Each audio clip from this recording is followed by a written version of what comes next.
Hello and welcome to the Authority of Love. This is another Family Foundation Friday. I'm your host, Greg Williams, and I'm joined again by our wonderful co-host, David Walls, Executive Director of the Family Foundation. David, thanks again. Always great to have you. Good to be with you, Greg. And I love that we're getting some great feedback during this season, as if there's something going on. There might be a little something going on. I don't know. Your mailbox saying anything to that effect? Is there an election? Maybe that's it. Maybe that's what it is. Yeah. Okay. That sets us up. Listen, we're going to jump right in. David, I think one of the biggest things we know here in Kentucky, other than the candidates, the presidential candidates and state candidates and local, is this issue of Amendment 2.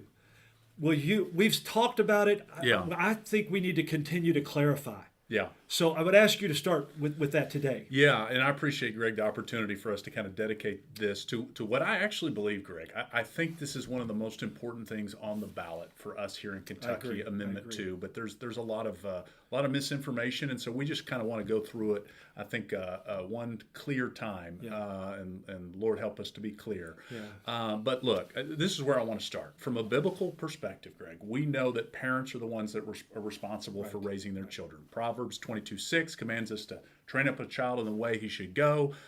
The Apostle Paul in Ephesians 6:4 instructs us to bring our children up in the discipleship and instruction of the Lord. Parents, not the government, are the ones who are ultimately responsible for the training of their children, and obviously that includes education.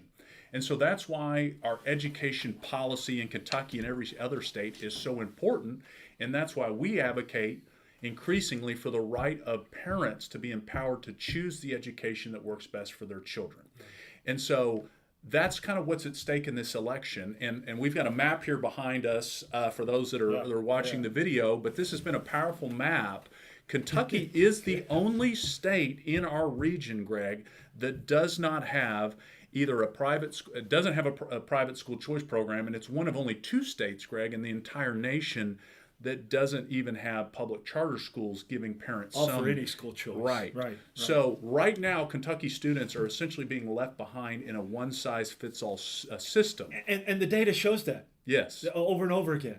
Yes. We can't even go back to Mississippi now and say, well, we're ahead of Mississippi. And I'm not saying that bad against Mississippi because they have it and they've moved up. Yeah. So what is Amendment 2? What is Amendment 2? It is a proposed amendment to the Kentucky Constitution to allow for more educational opportunities. Again, it doesn't set any policy. I'm going to repeat that. It doesn't set any policy. But if passed, it would simply allow the legislature to consider school choice policies that could potentially fund students outside of the system in public schools in a way that would work best for families. The ballot language is very straightforward. The opening question that we're all going to be asked, and it's the very last thing on all of our ballots, Amendment 2 is, so that's important. So if you vote straight party ticket, you got to make it all the way down to the ballot. And there's other probably important races too that are might be nonpartisan. And Amendment 1 is right there. Boy, that's another yes on that one. Right. Yes. But the question is to give parents choices in educational opportunities. I mean, that's how the ballot question starts. So a couple of real quick things. I think it's important for folks to know what Amendment 2 does. And then I know you want to help our listeners understand some of the important misinformation that Amendment 2 doesn't do. But one, what does Amendment 2 do? It creates an opportunity for the legislature, as I said, to consider school choice policies that work best for families. It would encourage healthy competition, Greg, in education. And that's what we desperately need. And accountability. Absolutely. Coming from us as citizens and parents and grandparents, And it would importantly empower families to seek educational opportunities that more closely align with their own values and belief. Greg, you and I have talked a lot about this, but I think we all recognize that there are many public schools that have become captive to harmful ideologies that have no place in education. And so I ultimately believe that supporting Amendment 2 is an important way that we could help reform the entire education system by course correcting, by putting parents and families more in the driver's seat. And my hope would be ultimately that we would empower more families to send their kids to a school that aligns with their beliefs and values. Exactly right. So that's what Amendment 2 does, but we want to spend, I know, a good portion of today's program talking about some of the things that Amendment 2 doesn't do and the misinformation. Yeah, and let me add as a bridge in here, David, first of all, Ephesians 6 that you quoted, about raising up your children is directly to parents. Yes. It's not Right. to the church or the schools Or or the the government. government. It's Yeah. to parents. Absolutely. And that comes from Deuteronomy 6, 4 through 9, where Moses gathered all the leaders and said, you impress this upon your children. That's God's foundational principle for the education of children that starts in the home. And one other thing, many of the public schools are not just pushing bad ideology and agendas, they're mandating it. Yes. They're mandating it. So I don't have any children in school, but I got 2 grandchildren on the way and hopefully more down the road. And I want to have that choice with my tax dollars. Absolutely. Not just put it in there so you can, if you want to have that in the public schools, that's fine. That's what Amendment 2 will allow us to begin to work on. Did I say that right? Yes, Yeah. absolutely. Okay, so now you said this. I'm going to do it this way, David. I'm going to play the devil's advocate. So what you hear me asking here doesn't mean I agree with it, okay? But I want to play the devil's advocate. These are some of the things. Public dollars, and I think I just mentioned this, but public dollars are just for public schools. What do you say to that, David? Right, and we've heard the governor, Governor Bashir, Yes.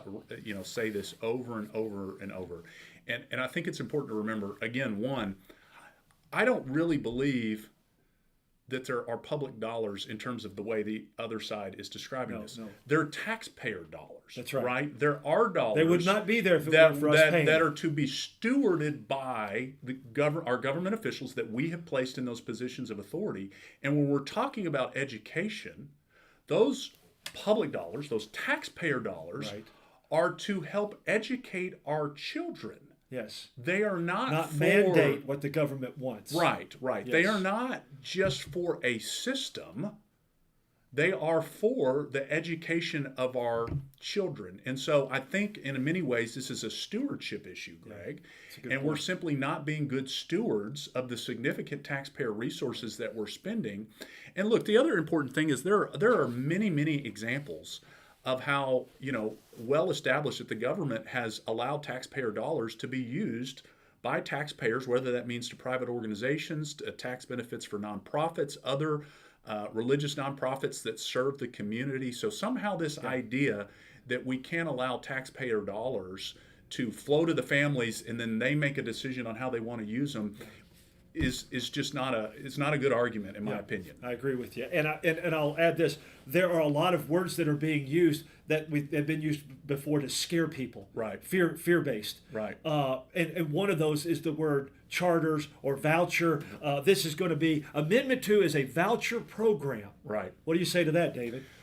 As I said at the get-go, Amendment 2 does not set any policy. Right. If Amendment 2 was to pass, it just cleans the slate so that the General Assembly could consider a school choice policy.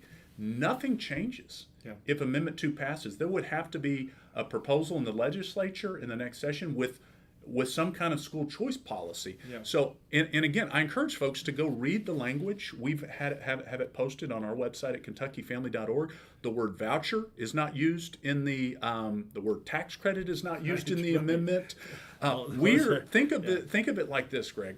We're asking people. Amendment 2 is asking people to vote on a principle, not vote on a policy. Yeah. And so the reality is.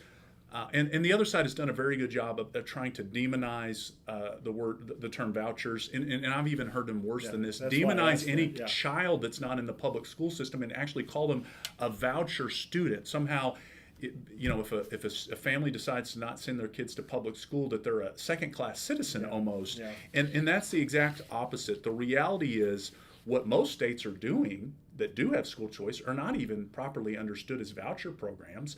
They are like education savings accounts programs, where again, it's not the government directly funding a school, it's the government returning tax dollars to the family, and then the family is making a decision on where those dollars flow. And if Amendment 2 passes, we just start that process. We start the debate. We just begin the debate and the process, right? Absolutely. All we're doing is giving ourselves as citizens and as parents and grandparents the opportunity to speak into this, hold our legislators accountable, and then the government to properly disperse this and have some accountability. Absolutely. We'll get to that in a minute. I got another one that devil's advocate here. Amendment 2 will take away money from public schools at a much needed time. Now, research shows that this is ridiculous. It It's is so ridiculous. and it's also a failure, Greg, of recognizing that most of the funding for our public school system is controlled at the district level from property taxes. There's some dollars that come in from the federal government.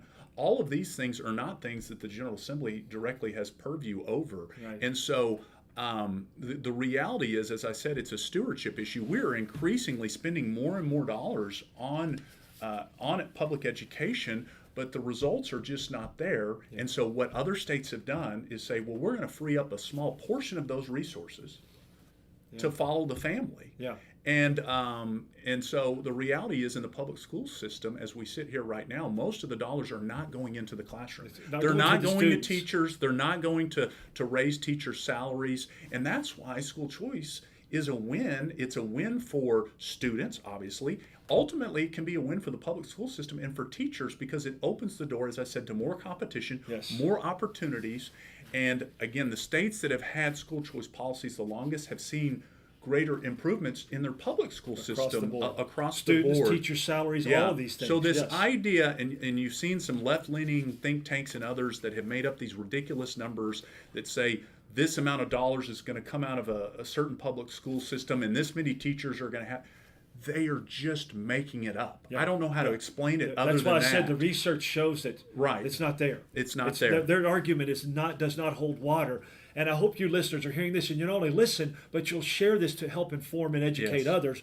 Last question that I want to ask, David, and this is on the other side. This is what I would say is on our side, the conservative side. Some say if the government gets involved in that, then they're going to put strings on and control over those monies in those private or religious or charter schools or whatever. Right. How do we answer that? Well, first off, again, it comes down to a foundational principle. If these are properly viewed as taxpayer dollars, then just because we're returning our taxpayer dollars to families doesn't mean the government has the right to mandate anything. But we've got to be vigilant to protect our rights in private schools and homeschooling regardless. But here's the other thing.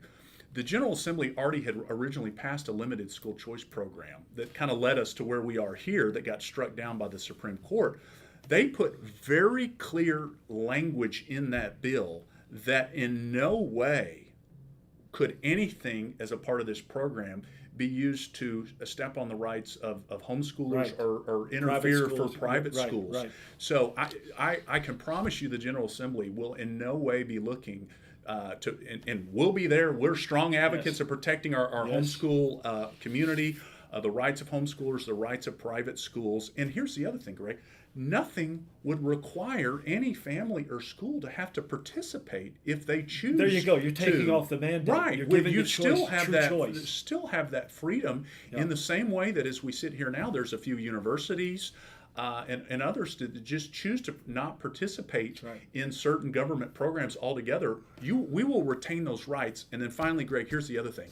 In the 30 plus states that have moved forward with school choice, you haven't seen these government interference ramp up. You've actually seen the opposite, a more robust homeschool and private school network continue to develop. And that's what we want to see. And that's up to the legislature, and we can help inform them and help them as well. So if we pass Amendment 2, so we need it. Give them where they can get the iVoter guide. Yeah, if folks go to KentuckyFamily.org to our homepage, we published our full Kentucky voter guide, and we have a lot of other election resources. Yeah, and Youth Fest is coming up with Central Kentucky Right to Life. I want to push that. Lori Parker is going to be on our show next Wednesday. Thanks for joining us. I'm Greg Williams with co-host